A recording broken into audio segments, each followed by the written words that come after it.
Hello guys. इस video में हम लोग जानेंगे 7 habits of highly effective people. 7 ऐसी आदतें जो कि बहुत ही ज़्यादा प्रभावित लोगों में पाई जाती हैं। तो इसको हम लोग हिंदी समरी में जानेंगे और डिफरेंट डिफरेंट टाइप्स के एग्जांपल्स इसमें मिलेंगे। तो हम लोग को ये बुक आराम से समझ में भी आएगी और अपनी लाइफ में इम्प्लीमेंट भी कर पाएंगे। चलिए स्टार्ट करते हैं पहले नियम से। पहले रूल बताया है राइटर ने, बी प्रोएक्टिव। ए और बी दो टाइप के पर्सन हैं। बी वो पर्सन है जो हमेशा रिएक्टिव है।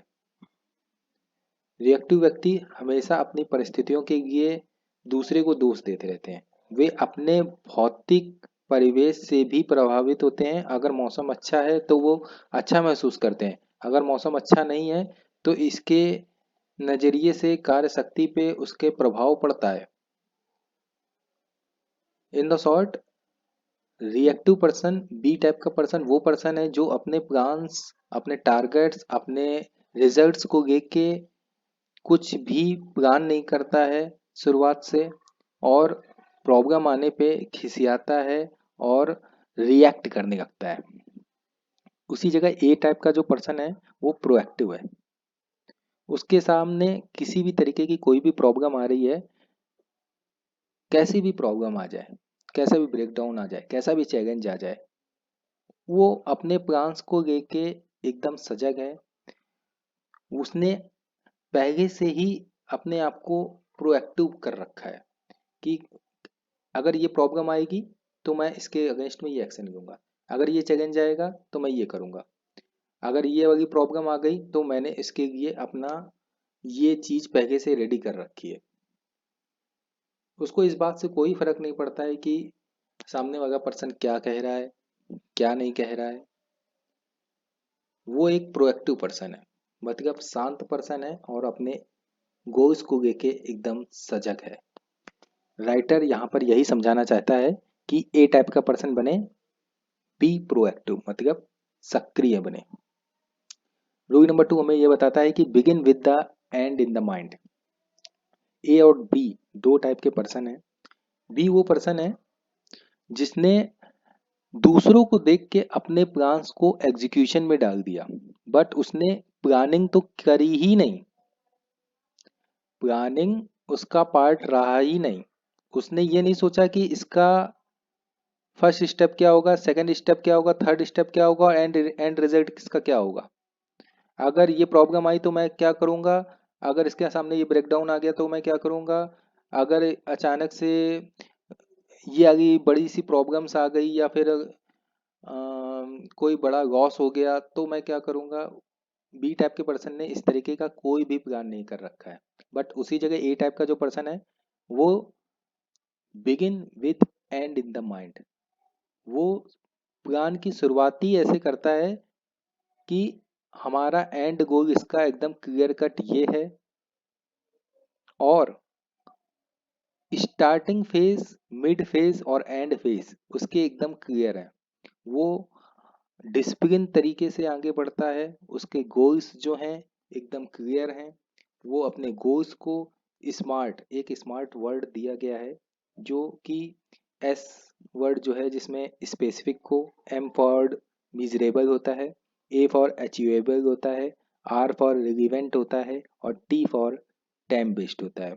वो अपने गोल को इस तरीके से सेट कर रहा है कि कैसी भी प्रॉब्लम्स आ जाएं, हम स्टेप वाइज स्टेप आगे बढ़ते ही रहेंगे। तो हमेशा ए टाइप का पर्सन बनिए, अपने एंड गोल को हमेशा माइंड में रख के उस तरीके से प्लान करिए, तभी आप आगे बढ़ेंगे। ए टाइप का पर्सन देखिए, यहाँ पर एक फोटो दिखाई दी जा रही है, मेंटल फर्स्ट क्रिएशन, मतलब वो अपने दिमाग में प्लान को बना रहा है, देखिए। और देन फिजिकल सेकंड क्रिएशन, मतलब पहले उसने अपने माइंड में पूरी पिक्चर बना दी है, पूरा प्लान उसने सेट कर दिया है, देन एग्जीक्यूशन फेज में जा रहा है। उसी जगह बी टाइप के पर्सन ने किसी तरीके की कोई प्लानिंग नहीं करी है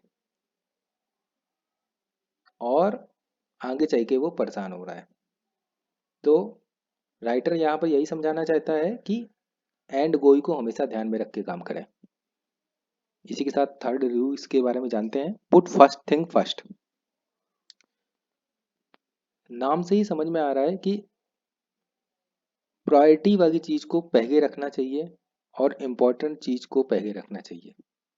ठीक है, एक फिगर आपको दिख रहा है, ये देखिए जहां मेरा कर्सर है, अर्जेंट, इम्पोर्टेंट, ठीक है, not urgent, important, not urgent, not important, not urgent, not important. ठीक है, आइए समझते हैं इसको।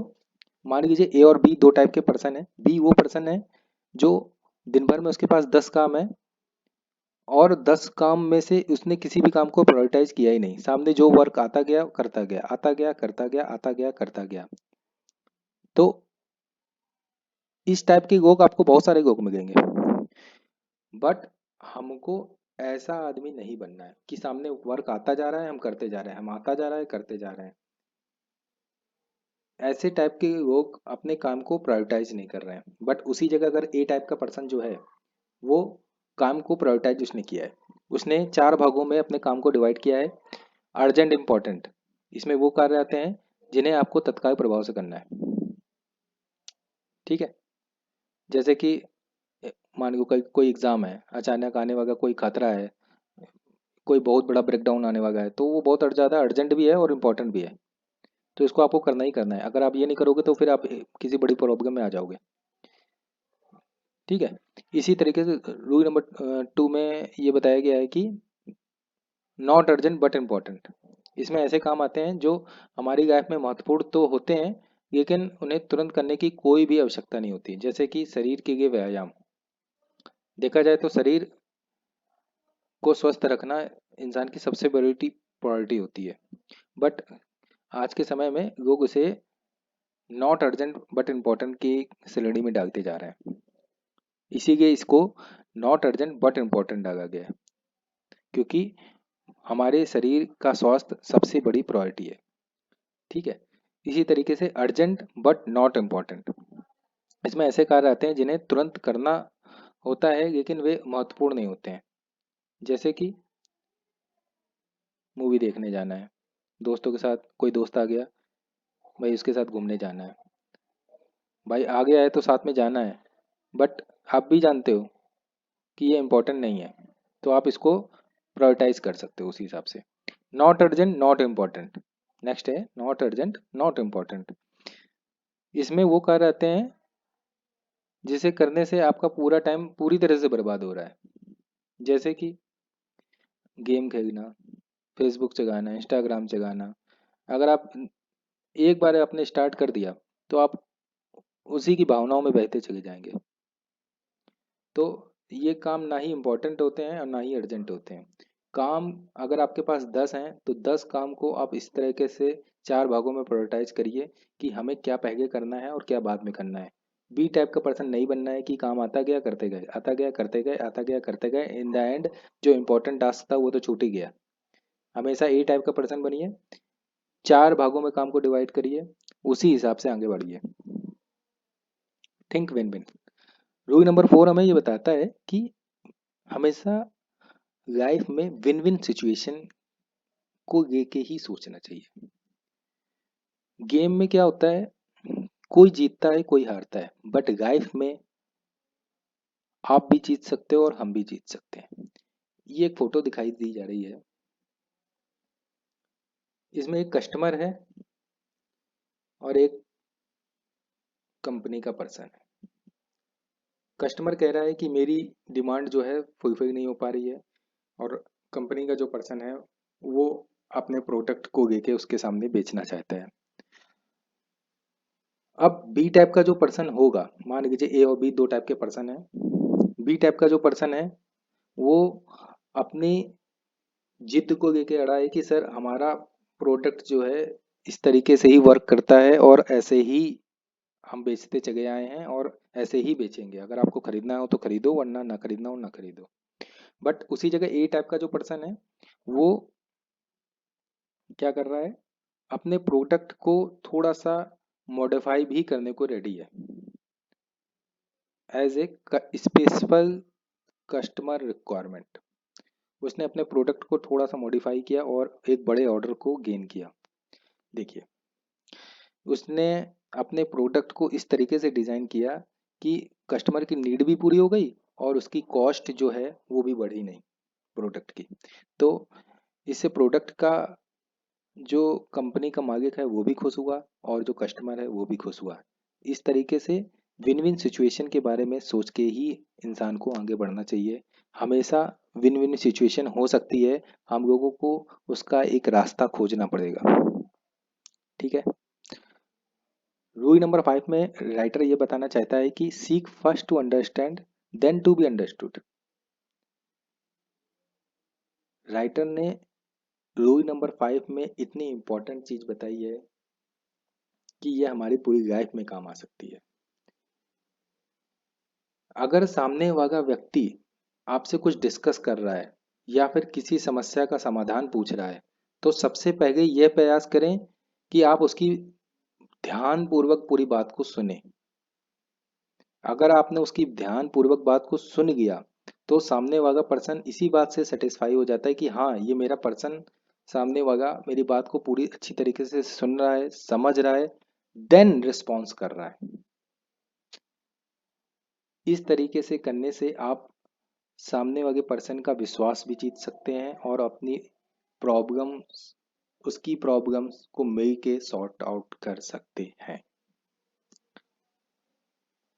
सिनराइज रूल नंबर 6 में राइटर ये बता रहा है कि सिनराइज तालमेल बैठाना एक ऐसा एलिमेंट है जो हमें बताता है कि छोटे छोटे सीन को देखने की बजाय बड़े लक्ष्य पर फोकस करना चाहिए।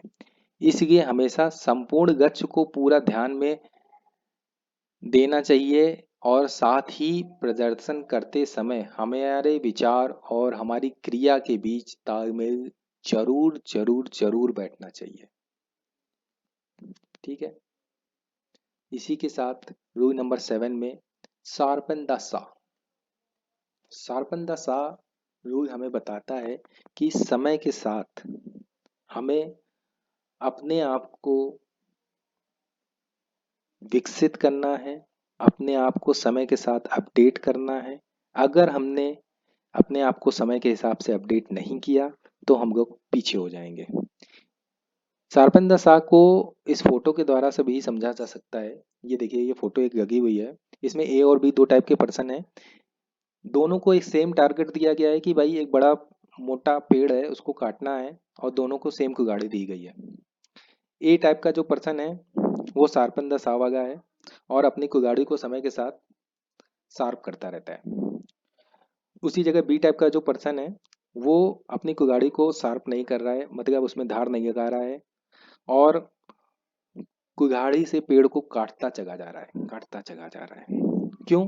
क्योंकि दोनों के बीच रेस लगी हुई है कि कौन जल्दी अपने पेड़ को काट के दिखाएगा। बी टाइप के पर्सन की मेंटालिटी ऐसी है कि वो ये सोच रहा है कि अगर मैं रुक गया, अगर मैं अपनी कुल्हाड़ी में धार लगाने लग गया तो मैं पीछे हो जाऊंगा। बट उसी जगह ए टाइप का जो पर्सन है वो शार्पन द सा रूल को अच्छी तरीके से जानता है। वो अपने कुल्हाड़ी में समय के साथ धार लगा रहा है और फिर पेड़ को काट रहा है। इन द एंड रिजल्ट क्या हुआ? ए टाइप का जो पर्सन है उसने पेड़ को जल्दी काट लिया in the compare of B type person. क्यों? क्योंकि उसने अपने आप को समय के साथ अपडेट किया, उसकी धार तेज हुई और वो समय के साथ वो पेड़ को जल्दी काट पाया।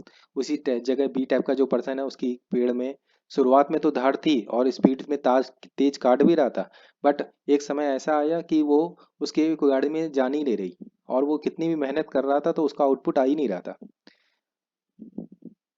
इसीलिए हमेशा ए टाइप का पर्सन बनिए, अपने आप को समय के हिसाब से अपडेट करते रहिए। शार्पन दशा रूल हम लोग को यही समझाता है कि समय बहुत तेजी से आगे निकल रहा है और हमें उसी के हिसाब से अपने आप को अपडेट करना है। अगर आपको ये सारे 7 रूल्स अच्छे से समझ में आए हों विद द एग्जांपल्स ऑफ, तो मेरे चैनल को सब्सक्राइब करें। मैं इसी तरीके की वीडियोस आगे भी लेके आता रहूँगा। Please subscribe and like my channel and share my channel. Thank you.